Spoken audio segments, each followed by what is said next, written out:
G24 TV news కి స్వాగతం. ముందుగా ముఖ్యాంశాలు.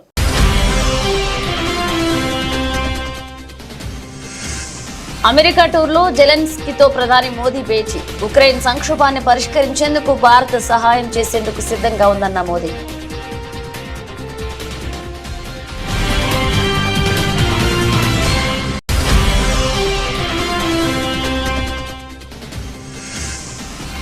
వైద్య ఆరోగ్య పౌర సరఫరాల శాఖ అధికారులతో సీఎం రేవంత్ రెడ్డి సమీక్ష. కుటుంబ డిజిటల్ కార్డుల జారీకి కార్యాచరణ చేపట్టాలన్న సీఎం.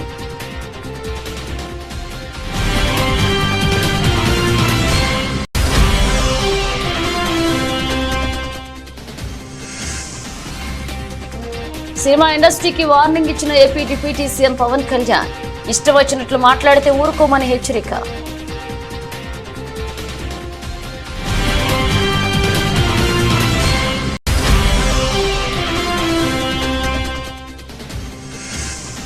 గవర్నర్ జిష్ణుదేవ్ వర్మను కలిసిన మంత్రి సీతక్క. ములుగు మున్సిపాలిటీ బిల్లుతో పాటు పెండింగ్ లో ఉన్న బిల్లులకు ఆమోదం తెలపాలని కోరిన మంత్రి.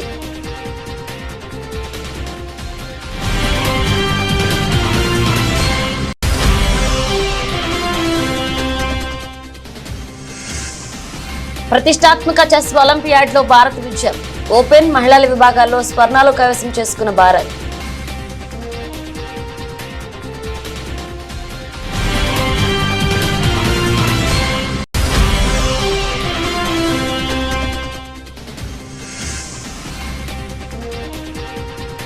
ఫస్ట్ టైం 85,000 మార్కులు దాటిన సెన్సెక్స్ 26,000కు చేరువలో నిఫ్టీ.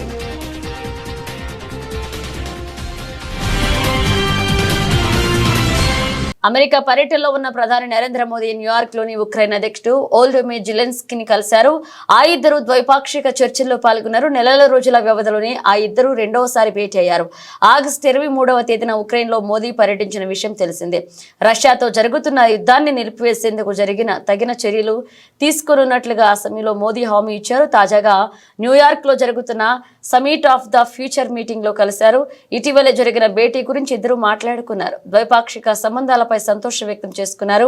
ఉక్రెయిన్ లో ప్రస్తుతం ఉన్న పరిస్థితుల గురించి కూడా చర్చించుకున్నారు. దౌత్యం చర్చల ద్వారా శాంతియుత పరిష్కారాన్ని ఆశిస్తున్నట్లుగా మరొకసారి ఉక్రెయిన్ వివాదంపై ప్రధాని మోదీ తెలిపారు. సంక్షోభాన్ని పరిష్కరించేందుకు భారత్ సహాయం చేసేందుకు సిద్ధంగా ఉన్నట్లుగా మోదీ చెప్పారు. గడిచిన 3 నెలల్లో మోదీ జెలెన్స్కీ కలుసుకోవడం ఇది 3వసారి. రాష్ట్రంలో ప్రతి కుటుంబానికి ఫ్యామిలీ డిజిటల్ కార్డు ఇవ్వాలని యోచిస్తున్న రాష్ట్ర ప్రభుత్వం దీని ద్వారానే రేషన్, ఆరోగ్య, ఇతర సంక్షేమ పథకాలన్నింటినీ అందించాలని భావిస్తుంది. ఈ అంశంపై ముఖ్యమంత్రి రేవంత్ రెడ్డి తన నివాసంలో వైద్య ఆరోగ్య పౌర సరఫరాల శాఖ అధికారులతో సమీక్ష నిర్వహించారు. కుటుంబాల సమగ్ర వివరాల నమోదుతో ఇప్పటికే రాజస్థాన్, హర్యానా, కర్ణాటక రాష్ట్రాలు డిజిటల్ కార్డులు ఇచ్చినందున వాటిపై అధ్యయనం చేయాలని అధికారులను ఆదేశించారు. వాటితో కలుగుతున్న ప్రయోజనాలు, ఇబ్బందులను తెలుసుకుని సమగ్ర నివేదిక రూపొందించాలన్నారు. అనంతరం రాష్ట్రంలోని ప్రతి శాసనసభ నియోజకవర్గ పరిధిలో ఒక పట్టణ, ఒక గ్రామీణ ప్రాంతాన్ని ఎంపిక చేసుకుని పైలట్ ప్రాజెక్టు కింద ఈ ఫ్యామిలీ డిజిటల్ కార్డుల కార్యాచరణ ప్రారంభించాలన్నారు. అర్హులందరికీ సంక్షేమ పథకాలు అందేలాగా ఫ్యామిలీ డిజిటల్ కార్డులు ఉండాలని, ఈ కార్డులతో లబ్ధిదారులు రాష్ట్రంలో ఎక్కడైనా రేషన్, ఆరోగ్య సేవలు పొందేలాగా ఉండాలని అన్నారు. ఈ డిజిటల్ కార్డులో ప్రతి కుటుంబ సభ్యుడికి హెల్త్ ప్రొఫైల్ ఉండాలని, అది దీర్ఘకాలంలో వైద్య సేవలకు ఉపయోగపడుతుందని అభిప్రాయపడ్డారు. సినిమా ఇండస్ట్రీకి AP deputy CM Pavan Kalyan warning ఇచ్చారు. అయ్యప్ప స్వామి పైన దీక్ష చేస్తే ఇష్టం వచ్చినట్లు మాట్లాడుతున్నారని ఆగ్రహాన్ని వ్యక్తం చేశారు. అదే మీరు ఇస్లాం మీద గొంతు ఎత్తగలరా అని ప్రశ్నించారు. ఇస్లాం మతంపై మాట్లాడితే వాళ్ల రోడ్ల మీద తీసుకువచ్చి కొడతారనే భయం ఉంటుందని, కానీ హిందూ దేవుళ్లపై మాట్లాడితే ఎవరు ఏమి అనరనే ధీమాతో ఉన్నారని, ఇకపై ఇష్టం వచ్చినట్లు మాట్లాడితే ఊరుకోమని పవన్ కళ్యాణ్ హెచ్చరించారు. అయ్యప్ప స్వామి దీక్ష చేసే వాళ్ళ మీద ఎంత ఇష్టారాజ్యంగా మాట్లాడతారు. ఇదే మీరు ఎవరన్నా సరే ఇస్లాం మీద మీరు గొంతు ఎత్తగలరా? ఎందుకంటే రోడ్ల మీదకి వచ్చి కొడతారని మీకు భయం, అందుకు మీరు మాట్లాడరు. హిందువులు అంటే మెత్తని మనుషులు కదా, తోటి హిందువు కదా, మీరు ఏదైనా మాట్లాడచ్చు. మీకు నమ్మకాలు లేకపోతే మీరు ఇంట్లో కూర్చోండమ్మా. మీకు నమ్మకాలు లేకపోతే ఇంట్లోంచి బయటికి రాకండి, మమ్మల్ని ఏం అనకండి. మేము ఎలా పూజా విధానం ఎలా చేస్తాం, అలాగే ముఖ్యంగా ఫిల్మ్ ఇండస్ట్రీ కూడా నేను తెలియజేస్తా ఉన్నా. దీని మీద మీరు మాట్లాడితే మద్దతుగా మాట్లాడండి, లేదంటే మౌనంగా కూర్చోండి. అంతేగాని మీ మాధ్యమాల ద్వారా అపహాస్యం చేస్తే మటుకు ప్రజలు మిమ్మల్ని ఎవరు క్షమించరు. ఎందుకంటే చాలా డీప్ పెయిన్ ఇది. మీరు లడ్డు మీద జోక్లు వేస్తున్నారు. నేను ఒక సినిమా ఫంక్షన్లో కూడా చూశాను. Laddu is a sensitive issue అని. Don't you ever say that. Don't. Don't ever try day to say that please. Governor Jishnu Dev వర్మను మంత్రి సీతక్క కలిశారు. అనంతరం మంత్రి సీతక్క రాజ్భవన్ మీడియా పాయింట్ వద్ద మాట్లాడుతూ ములుగు మున్సిపాలిటీ బిల్లుతో పాటు పెండింగ్ లో ఉన్న ఇతర బిల్లులకు ఆమోదం తెలపాలని కోరినట్లుగా తెలిపారు. ఆదిలాబాద్ అంశాన్ని గవర్నర్ దృష్టికి తీసుకువెళ్లిన విషయాన్ని తెలియజేశామన్నారు. ఆదిలాబాద్, నాగర్ కర్నూలు, చెంచు ప్రాంతాల్లో పర్యటించాలని విన్నవించామన్నారు. జిష్ణుదేవ్ వర్మకు ములుగులో గ్రామాన్ని దత్తత తీసుకునే ఆలోచనలో ఉన్నారని మంత్రి తెలిపారు. దత్తత గ్రామాల లిస్ట్ గవర్నర్ కు పంపినట్లుగా పేర్కొన్నారు. ఆదిలాబాద్ జిల్లా పర్యటనకు గవర్నర్ సానుకూలంగా స్పందించారు.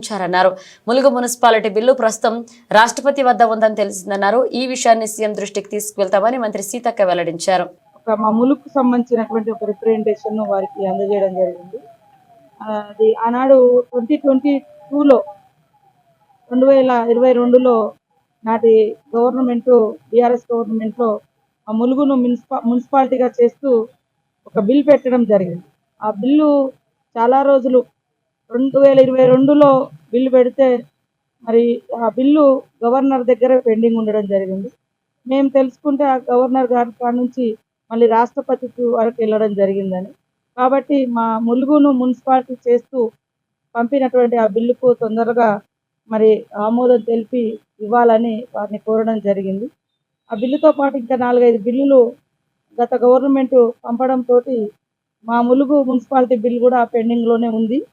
దీన్ని వారి దృష్టికి తీసుకెళ్తే వారు సానుకూలంగా స్పందించి తొందరలోనే వెరిఫై చేసి పరిష్కరిస్తామని చెప్పడం జరిగింది.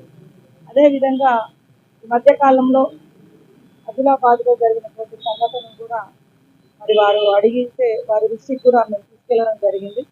శాంతియుత వాతావరణాన్ని అక్కడ తీసుకురావడం కోసం కృషి చేస్తూనే అక్కడటువంటి ఆదివాసీ ప్రజల యొక్క సమస్యలు, ఇబ్బందులు కూడా వారు తెలుసుకోవడానికి ఆదిలాబాద్ జిల్లా కూడా ఒకసారి పర్యటించడానికి రావడానికి వారు కూడా సిద్ధపడ్డారు.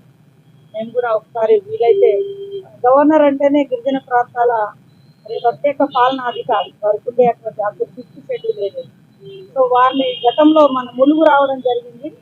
ఈసారి ఆదిలాబాదు తర్వాత నాగర్ కర్నూల్లో మరి చెంచు ప్రాంతాన్ని కూడా వారు సందర్శించాలని కూడా మేము కోరినాము. ఎందుకంటే ఇలాంటి ప్రాంతాల యొక్క ప్రత్యేక అభివృద్ధి, ప్రత్యేక చొరవ వారి పరిధిలోనే ఉంటుంది కాబట్టి వాటిని కూడా పరిష్కరించాలని కోరడం జరిగింది. ఫస్ట్ గవర్నర్ గా రాగానే మొదటి పర్యటన మరి మా ప్రాంతానికి ఆ రోజు ములుగులో పెట్టుకోవడం జరిగింది. ములుగులో నైట్ అంతా కూడా చేయడం జరిగింది. ములుగు నుంచి ఒక విలేజ్ ని కూడా వారు దత్తత తీసుకుంటా ఉన్నారు.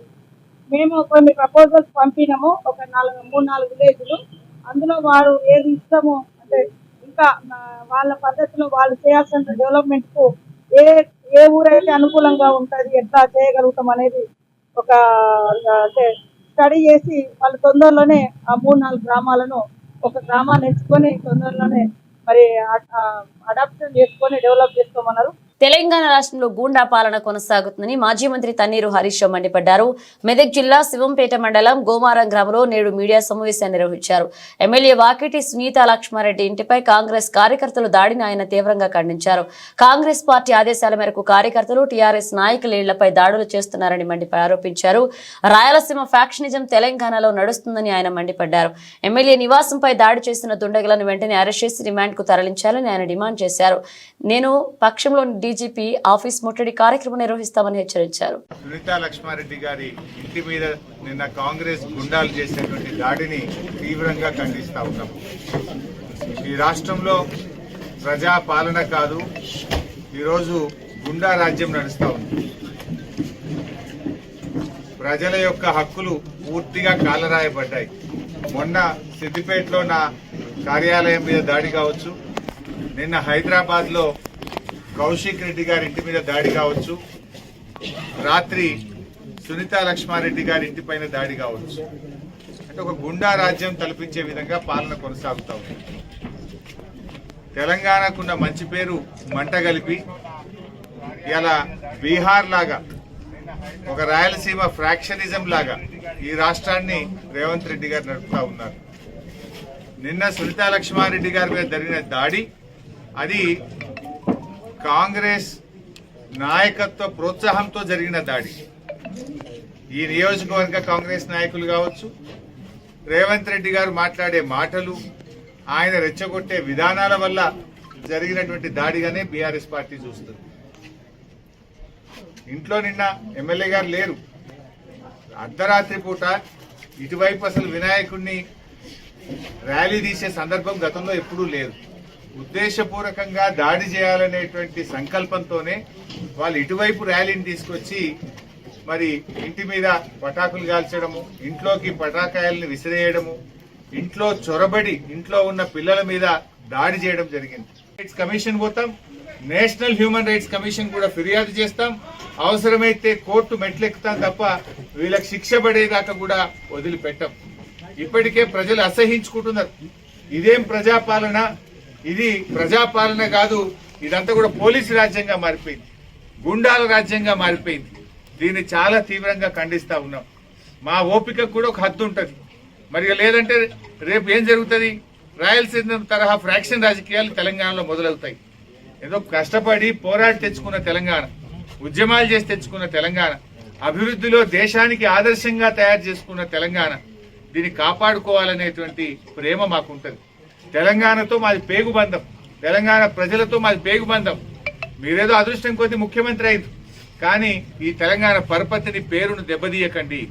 లా అండ్ ఆర్డర్ మెయింటైన్ చేయండి, తప్పు చేసిన వారిని శిక్షించండి. గోమారం ఘటన మీద ఉన్నత స్థాయి విచారణ జరిపి తక్షణమే వాళ్ళను నాన్ బెయిలబుల్ సెక్షన్స్ పెట్టి అరెస్ట్ చేయాలని చెప్పి మేము డిమాండ్ చేస్తున్నాం. డాక్టర్ బిఆర్ అంబేద్కర్ కోనసీమ జిల్లా పి గన్నవరం నియోజకవర్గంలో అంబేద్కర్ చిత్రపటాన్ని అవమానించిన ఉండి ఎమ్మెల్యే రఘురామకృష్ణంరాజును తక్షణం బర్తరఫ్ చేయాలంటూ దళిత సంఘాల ఆందోళన చేపట్టాయి. పి గన్నవరం 3 రోడ్ జంక్షన్ లో నిరసన తెలిపారు దళితులు. రఘురామకృష్ణంరాజుపై చర్యలు తీసుకోవాలని డిమాండ్ చేశారు. ఆందోళనకారులు రఘురామకృష్ణంరాజు ఫోటోలు తగలపెట్టారు. అలాగే కాకినాడ రంగరాయ కళాశాల వైద్యులపై దురుసుగా ప్రవర్తించి పురుష పదాజలంతో దూషించిన కాకినాడ రూరల్ ఎమ్మెల్యే పంతం నానాజీని పదవి నుంచి సస్పెండ్ చేయాలని జనసేన పార్టీ అధినేత పవన్ కళ్యాణ్ ని దళిత సంఘాలు డిమాండ్ చేశాయి. తక్షణమే కేసు నమోదు చేసి చట్ట ప్రకారం చర్యలు తీసుకోవాలని P Gannavaram MRO sub inspector కు దళిత సంఘాలు వినతి పత్రం అందజేశారు. బాబాసాహెబ్ అంబేద్కర్ గారు రాసినటువంటి రాజ్యాంగం ద్వారాగానే ఈవేళ ప్రభుత్వ పాలనలు జరుగుతున్నాయి, ఈవేళ చట్టాలు జరుగుతున్నాయి, ఈవేళ శాసనసభ అవని పార్లమెంట్ లో అవని ఇవన్నీ కూడా బాబాసాహెబ్ అంబేద్కర్ గారి యొక్క రాసిన రాజ్యాంగ భిక్షతో నడుస్తుంటుంటే అదే యొక్క రాజ్యాంగం ద్వారాగా మరి ఈరోజు ఎమ్మెల్యే పదవికి వచ్చినటువంటి వ్యక్తి మరి ఆయన మీద ఎంత దురుద్దేశమైనటువంటి దుర్మార్గమైనటువంటి ఆలోచన మరి రఘురామకృష్ణరాజుకు ఉన్నదంటే మీరు అందరికీ చూశారు. మరి అతను చాలా దుర్మార్గంగానో ఏదో చేతకాని లాగానో కుర్రవాడి లాగానో ఒక చట్టసభలోకి వెళ్ళే వ్యక్తిలాగా ప్రవర్తించలేదు. ఏదో రౌడీ లాగానే ఒక వీధి రౌడీ లాగా ప్రవర్తించిన వ్యక్తి. మరి ఆయన ఈ యొక్క భారతదేశంలో పుట్టి మరి రిజర్వ్ బ్యాంక్ ఎకరాలు పెట్టినటువంటి దొంగ, అలాగే కాకోకుండా చాలా వ్యభిచారి కూడా అతను. అలాంటి వ్యక్తి బాబాసాహెబ్ అంబేద్కర్ గారిని ముట్టుకోవడానికే అర్హత లేని వ్యక్తి. ఈవేళ ఆయన అసెంబ్లీకి వెళ్ళలేని వ్యక్తి. కానీ పరిస్థితులు చాలా ఎట్లా తయారయ్యాయి అంటే దుర్మార్గంగా రాజ్యాన్ని వెళ్తున్నట్టుగా కలియుగం అనేది వస్తుంది. అలాంటి పరిస్థితుల్లో ఇతను మరి వాళ్ళ శాసనసభకి ఎంపికయ్యాడు. అలాంటి వ్యక్తిని మరి ఇప్పుడు ఉన్నటువంటి చంద్రబాబు నాయుడు గారు ఏంటంటే ఎక్కడో ఆదిమూలరావు గారిని ఏదో చిన్న విషయంలోనే పార్టీ నుంచి సస్పెండ్ చేయడం జరిగినది. మరి ఇలా దేశాల్లోనూ ఒక ప్రపంచ మేధావిని అవమానించిన వ్యక్తి మరి అతని మీద చంద్రబాబు నాయుడు గారు ఇమ్మీడియట్ గా పార్టీ నుంచి సస్పెండ్ చేయాలి, ఎమ్మెల్యే పదవి నుంచి రద్దు చేయాలి, అతన్ని అసెంబ్లీకి మెట్టెక్కడం కూడా చేయాలి. చేసిన రోజునే ఇవాళ అంబేద్కర్ గారికి నిజమైనటువంటి ఘనమైనటువంటి నివాళులిచ్చారని మనం అనుకుంటాం. స్వచ్ఛ భారత్ స్వచ్ఛ తెలంగాణ కార్యక్రమంలో భాగంగా పరిసరాలను పరిశుభ్రంగా ఉంచుకోవడంలో ప్రజల క్రియాశీలకంగా భాగస్వాములు కావాలని మంత్రి పొన్నం ప్రభాకర్ కోరారు. సిద్దిపేట జిల్లా హుస్నాబాద్ ఎల్లమ్మ చెరువు కట్ట వద్ద గణేష్ నిమజ్జన వ్యర్థాలను మున్సిపల్ అధికారులతో కలిసి తొలగించారు. గణేష్ నవరాత్రి ఉత్సవాలను రాష్ట్ర వ్యాప్తంగా భక్తి శ్రద్ధలతో జరుపుకున్నామని, ఆ ఉత్సవాల నిమజ్జనం చేయడంతోనే ముగియలేదన్నారు. గణేష్ విగ్రహాలను ఏ జలాశయాలు, చెరువులోని వ్యర్థాలను మనం అక్కడి నుంచి తొలగించినప్పుడే గణేష్ ఉత్సవాలు పరిపూర్ణం అవుతాయన్నారు.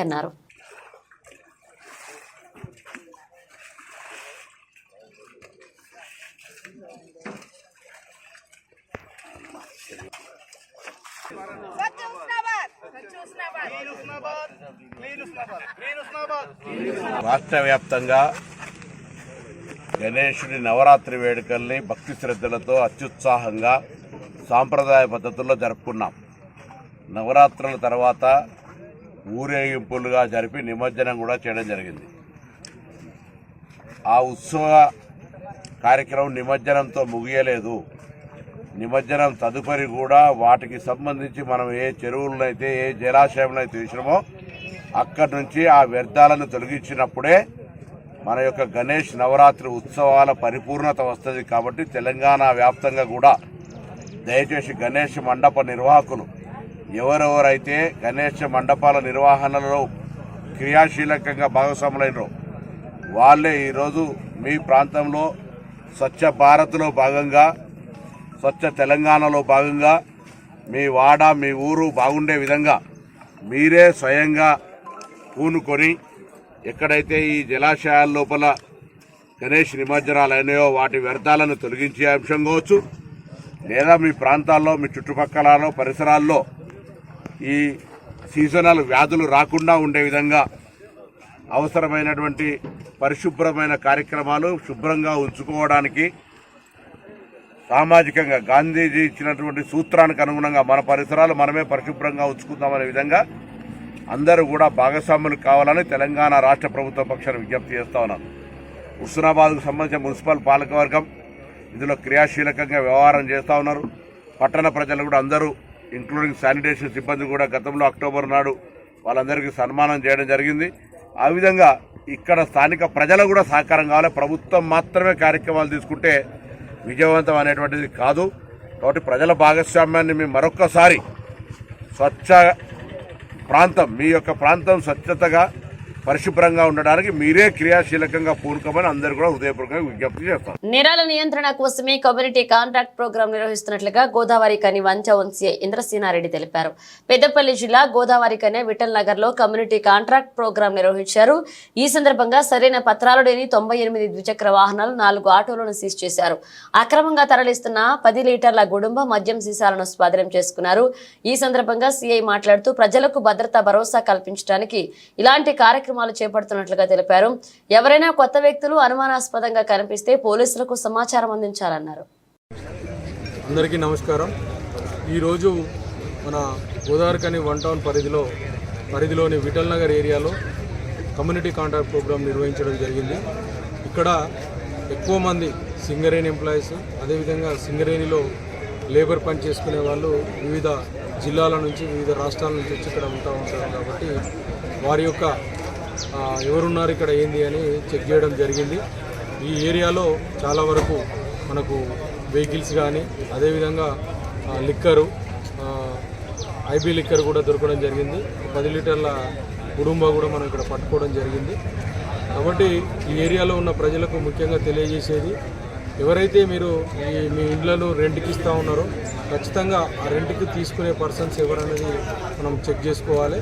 వాళ్ళ యొక్క ఐడి ప్రూఫ్స్ కూడా ఖచ్చితంగా కలెక్ట్ చేసుకోవాలి. అదేవిధంగా ఈ సైబర్ నేరాలపైన, సోషల్ మీడియాలో వచ్చే సమస్యల పైన, సైబర్ నేరాలకు సంబంధించి ఏ విధంగా ఫ్రాడ్స్ జరుగుతున్నాయి అని పబ్లిక్ తెలియజేయడం జరిగింది. అదేవిధంగా సీసీ కెమెరాలకు సంబంధించి కూడా చాలామంది రిక్వెస్ట్ చేశారు ఇక్కడ సీసీ కెమెరాలు ఏర్పాటు చేయాలని. ఇక్కడ ఉన్న దాతలను మేము మాట్లాడి పోలీస్ పరంగా వాళ్ళతో మాట్లాడి సీసీ కెమెరాలు పెట్టించే ప్రయత్నం ఇక్కడ చేస్తామని చెప్పడం జరిగింది. అదేవిధంగా వెహికల్కి సంబంధించి రోడ్ యాక్సిడెంట్లకు సంబంధించి కూడా డిస్కస్ చేయడం జరిగింది. వాళ్ళందరికీ కూడా ప్రమాదాలు ఏ విధంగా జరుగుతున్నాయి, వాటిని ఎట్లా మనం అధిగమించవచ్చు అనేది. పాలకుర్తి నియోజకవర్గంలోని కాంగ్రెస్ నాయకులపై గానీ తమకు సంబంధం లేని విషయాలపై రాజకీయాలు చేస్తే ఊరుకోమని ఎమ్మెల్యే ఎస్ఎస్పీ రెడ్డి అన్నారు. జనగామ జిల్లా దేవరొప్పల మండల కేంద్రంలోని కాంగ్రెస్ పార్టీ కార్యాలయంలో మీడియా సమావేశాన్ని నిర్వహించారు.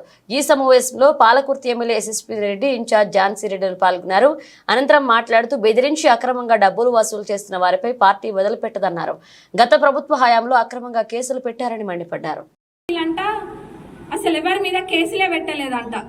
ఇది ఎంత మటుకు నిజము? ఏం మాట్లాడుతున్నారు కేసులు పెట్టలేదని? ప్రచారానికి ఎలక్షన్స్ ముందు ప్రచారంకి పోయినప్పుడు ప్రతి ఊర్లో బిడ్డ మా పిల్లల మీద కేసులు పెట్టిన వృద్ధపుణ్యానికి ఏ తప్పు చేయలే కానీ కేసు పెట్టిండ్రు అని ఏడ్చిన వాళ్ళు పెద్ద మనుషులు చాలా మంది ఉన్నారు. రౌడీ షీట్లు ఓపెన్ చేసిండ్రు, అటెంప్ట్ మర్డర్లు పెట్టిండ్రు. ఇంకా సర్పంచ్లు, కాంగ్రెస్ సర్పంచ్లు ఎక్కడైనా ఉంటే సస్పెండ్ చేయడం కాదు, ఏకంగా వాళ్ళని తీసేసిండ్రు. అయితే అది మళ్ళీ వెళ్ళి మా వాళ్ళు ఏదో చేసుకొని ఇచ్చేసిండ్రు. కానీ ఇంకా ఇట్లా చెప్పుకుంటా పోతే వీళ్ళకి చాలా ఉన్నాయి. మళ్ళా మాటలు ఏం చెప్తుండ్రు వీళ్ళు, మేము ఒక్క కేసు పెట్టలేదు, ఏం చేయలేదని. మేము ఎప్పుడు ఎవరు మా దగ్గరకు వచ్చినా ఒక్కటే మాట చెప్తాము అధికారులకి, ఏది న్యాయంగా ఉంటే అది చెయ్యండి అని చెప్తాము. వీళ్ళ లెక్క కేసులు పెట్టి రౌడీ షీట్లు ఓపెన్ చేసే గుణం మాది కాదు. వాళ్ళకు ఉంది, ఆ బుద్ధి ఉంది, ఫస్ట్కెళ్ళే ఉంది అనుకోండి ఆ బుద్ధి. పచ్చకామర్లు ఉన్న వాళ్ళకి లోకం అంతా పచ్చగానే కనిపిస్తుంది కాబట్టి వాళ్ళకి అంతా అట్లనే కనిపిస్తుంది. ఎందుకంటే వాళ్ళు గతంలో అట్లా వార్నింగ్లు ఇచ్చి భయపెట్టిండ్రు జనాలను కాబట్టి. మరి ఇప్పుడు చూసినాం చాలా రోజులకి వెళ్ళి చూస్తున్నాం, లేనిపోని ఆరోపణలు చాలా చేస్తుండ్రు. కానీ అన్ని కూడా హద్దు మీరిపోయినాయి. మొన్న చెప్తుండ్రు ఈ రోజే లాస్ట్, మంచిగా నిద్ర ఉండని చెప్పిండ్రు. ఈ రోజు నిద్రపోతాం, రేపు నిద్రపోతాం, మీకు నిద్ర లేకుండా తప్పకుండా చేస్తాం. మంచిగా మా పని ఏదో మేము చూసుకుంటున్నాం ఎట్లా పనులు చేయాలని. కానీ ఎటువంటి తప్పు లేకుండా ఆరోపణలు చేసిండ్రు కదా. ఇప్పుడు ఎవరెవరు ఎక్కడెక్కడ ఏమేమి చేసిండ్రో అన్నీ వెళ్తాయి, బయటకు వెళ్తాయి. మీలాగా ఆధారాలు లేకుండా ఆరోపణలు చేసే గుణం మాది కాదు. తప్పకుండా ఆధారాలతోటే మేము ముందుకెళ్తాం. అది మా పార్టీ వాళ్ళైనా ఎవరైనా కానీ అది మీరు కూడా చూడొచ్చు. హైదరాబాద్ లో మంగళవారం ఉదయం ఐటీ దాడులు కలకలం రేపాయి. తెల్లవారుజాము నుంచి ఐటీ అధికారులు సిటీలో మొత్తం 10 చోట్ల సోదాలు చేపట్టారు. ఓ news channel MD, finance company యాజమాని నివాసంలో అధికారులు తనిఖీలు చేస్తున్నారు. కుకట్పల్లి రెయిన్బో విస్టాల్లో అద్దెకుంటున్న బొల్ల రామకృష్ణ నివాసంలో రైడ్ జరుగుతుంది. బొల్ల రామకృష్ణ ఓ న్యూస్ ఛానల్ కు ఎండీగా వ్యవహరిస్తున్నారు. దీంతో పాటు ఆయనకు ఫైనాన్స్ కంపెనీ కూడా ఉందని సమాచారం. బషీర్బాగ్ లో పైగా ప్లాజాలో ఉన్న ఆయన ఫైనాన్స్ కంపెనీ ఆఫీసులోనూ సోదాలు జరుగుతున్నాయి. సదరు బిల్డింగ్ లోని 2, 3, 4 అంతస్తులోని ఐటీ అధికారులు ఎవరిని అనుమతించడం లేదు. దీంతో పాటు మొత్తంగా 10 చోట్ల అధికారులు సోదాలు చేస్తున్నట్లుగా సమాచారం. విజయవాడ కుమ్మరిపాలెం సెంటర్లో ఉద్రిక్త నెలకొంది. తమపై పోలీసులు లాఠీ చార్జ్ చేయడాన్ని నిరసిస్తూ వరద బాధితులు రోడ్డుపై బైఠాయించి ఆందోళన చేపట్టారు. తమకు న్యాయం చేయాలని నిరసన చేస్తుంటే తమపై లాఠీ చార్జ్ చేయడం దారుణమంటూ బాధితులు వాపోయారు. దగ్గరే ఉండి DCP Ramakrishna, ACP Durga Rao, CA ఉమామహేశ్వరతో లాఠీ చార్జ్ చేయించారని బాధితులు ఆరోపించారు. మునిగిపోయి మేము నానా ఇదైపోయి సామానులు అన్ని పోయి తిండికి లేక నానా ఇబ్బందులు పడుతున్నాం. మాకు నీళ్లు రాలేదని జనాలు చెప్పారండి. మేము ఎలా బతకాలి? అసలు మాకు నీళ్లు లేవు. నీళ్లు రాలేదని చెప్పిన వాళ్ళు ఎవరో తెలియట్లేదు. అందరికీ సామాను పోయి అన్ని పోయి నానా బేపత్యం అయిపోయాం. మేము ఎలాగున్నామో ఎవరు పట్టించుకోరా. ఓట్లు కావాల్సినప్పుడు అందరూ వస్తున్నారు, మా గురించి ఎవరు పట్టించుకోవట్లేదు. మేము ఎలా బతకాలి? ఇప్పుడు రోడ్డు ఎక్కాము మేము అందరినీ. మీరందరూ న్యాయం చేసినట్టుగా చెప్పండి సార్. పొద్దున్న నుండి మేము అన్నంతా తిరిగాము, ఈ రోజంతా తిరిగాము. మీరందరూ న్యాయం చేసినట్టుగా చెయ్యండి అయ్యా. మాకేం కావాలి? ఏం న్యాయం చేస్తారో చెయ్యండి. అన్ని పోయాయండి, బియ్యం, ఎత్తాలు, మంచాలు, నూనె డబ్బాలు, మొత్తం సామాను అంతా తిరిగిపోయాయి. 25,000 మాకేమిస్తా వాళ్ళలేదు. మాకు నీళ్లు రాలేదని చెప్పారండి సార్. మాకేం రాయలేదు, ఎవరికి రాయలేదు. ఎమ్మెల్యేకి రాలేదు ఏంటి అని కూడా మాకు అడిగిన వాళ్ళు లేదు. మా గురించి కార్పొరేటర్ కూడా మాట్లాడండి.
ప్రతిష్టాత్మక చెస్ ఒలింపియాడ్ లో భారత్ విజయ పతాకం ఎగరవేస్తుంది. హంగారీ దేశాన మూవలన్న పథకాన్ని స్వగర్వంగా రెపరెపలాడించింది.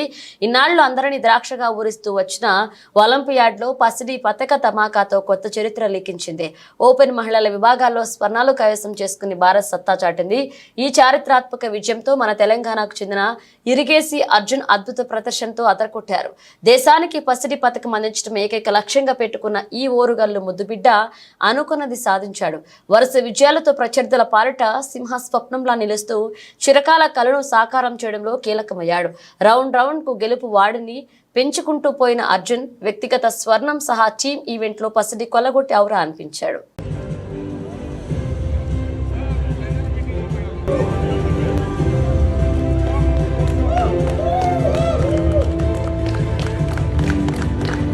ఒలింపియాడ్లో భారత men women teams gold medal గెలిచినందుకు గర్వంగా ఉందని చెస్ గ్రాండ్ మాస్టర్ ప్రజ్ఞానంద అన్నారు. తమ గెలుపుతో మరింత మంది ఈ ఆటలోకి వస్తారని ధీమా వ్యక్తం చేశారు. కెప్టెన్ శ్రీనాథ్ గుషేష్ అలాగే ప్రజ్ఞ వైశాలికి చెన్నై ఎయిర్పోర్ట్ లో స్వాగతం లభించింది. లెజెండ్ విశ్వనాథన్ ఆనంద్ బుడాఫెస్ట్ లో ఉండడం మధురానుభూతి అని, ఆయన ముందే గెలవడం గొప్పగా ఉందని శ్రీనాథ్ పేర్కొన్నారు. I took it as an individual event and in this specific tournament, and I'm very happy with my performance and the team's performance, and the result I think was just proof that we were doing many things right and we were in the right spirit. So I'm really glad about everything that happened in Budapest and the form heading into World Championship. For now I'm quite happy. There's still couple of months left and I will try to work harder and be fully ready for it. దేశీయ stock మార్కెట్లు మరొక ఉన్నత శిఖరానికి చేరుకున్నాయి. సెన్సెక్స్ మొదటిసారి 85,000 మార్కును దాటింది. Nifty సరికొత్త జీవనకాల గరిష్టాలను తాకింది. అంతర్జాతీయ మార్కెట్ల నుంచి సానుకూల సంకేతాలు వస్తుండడమే ఇందుకు కారణం. మంగళవారం దేశీయ స్టాక్ మార్కెట్ల నష్టాలతో ప్రారంభమై తరువాత క్రమంగా లాభాల్లోకి వెళ్లాయి. అమెరికా ఫెడరల్ రిజర్వ్ వడ్డీ రేట్లను భవిష్యత్తులోనూ తగ్గించే అవకాశాలుండడం, ఆసియా మార్కెట్లు ఆశాజనకంగా ట్రేడ్ అవడంతో సెన్సెక్స్ మరొక మైలురాయి 85,000 దాటింది. ఎనర్జీ, బ్యాంకింగ్, వాహన రంగ షేర్ల నుంచి లభించిన మద్దతుకు తోడు గ్లోబల్ మార్కెట్లు లాభాల్లో ముగియడం కలిసి వచ్చింది. మంగళవారం ఉదయం 10:05 గంటల సమయానికి బొంబాయి స్టాక్ ఎక్స్చేంజ్ సూచి సెన్సెక్స్ 80.74 పాయింట్లు పెరిగి 85,009.35 వద్ద, జాతీయ స్టాక్ ఎక్స్చేంజ్ నిఫ్టీ 50 సూచి 29.15 పాయింట్లు వృద్ధి చెంది 25,968.20 వద్ద కొనసాగుతుంది. గత సెషన్లో 84,928.61 దగ్గర క్లోజ్ అయిన సెన్సెక్స్ ఈ రోజు ప్రారంభంలో దాదాపు 67 పాయింట్ల స్వల్ప నష్టంతో 84,860.73 దగ్గర ఓపెన్ అయింది. సోమవారం 25,939 దగ్గర ఆగిన నిఫ్టీ ఈ రోజు 18 పాయింట్లు తగ్గి 25,921.45 స్థాయి వద్ద ప్రారంభమైంది.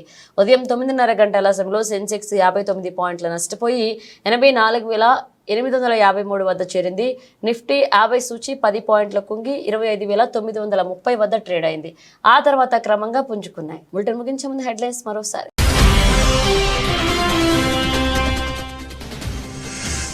అమెరికా టూర్లో జెలెన్స్కీతో ప్రధాని మోదీ భేటీ. ఉక్రెయిన్ సంక్షోభాన్ని పరిష్కరించేందుకు భారత్ సహాయం చేసేందుకు సిద్ధంగా ఉందన్న మోదీ.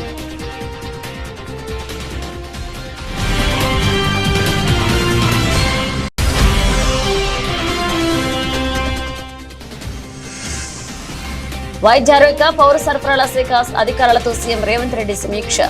కుటుంబ డిజిటల్ కార్డుల జారీకి కార్యాచరణ చేపట్టాలన్న సీఎం.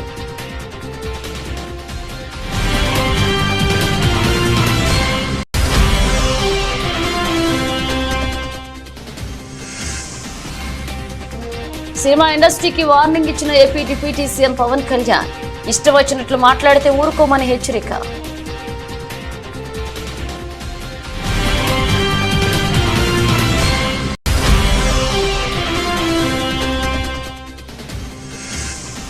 గవర్నర్ జిష్ణుదేవ్ వర్మను కలిసిన మంత్రి సీతక్క. ములుగు మున్సిపాలిటీ బిల్లుతో పాటు పెండింగ్ లో ఉన్న బిల్లులకు ఆమోదం తెలపాలని కోరిన మంత్రి.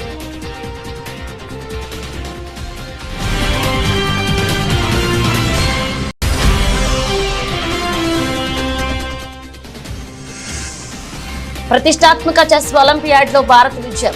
ఓపెన్, మహిళల విభాగాల్లో స్వర్ణాలు కైవసం చేసుకున్న భారత్.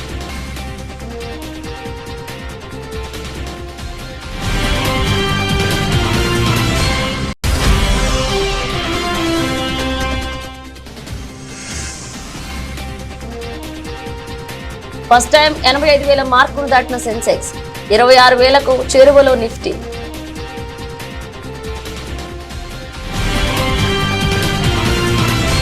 ఇవి బులెటిన్ అప్డేట్స్. మన అప్డేట్స్ తో మళ్ళీ కలుద్దాం.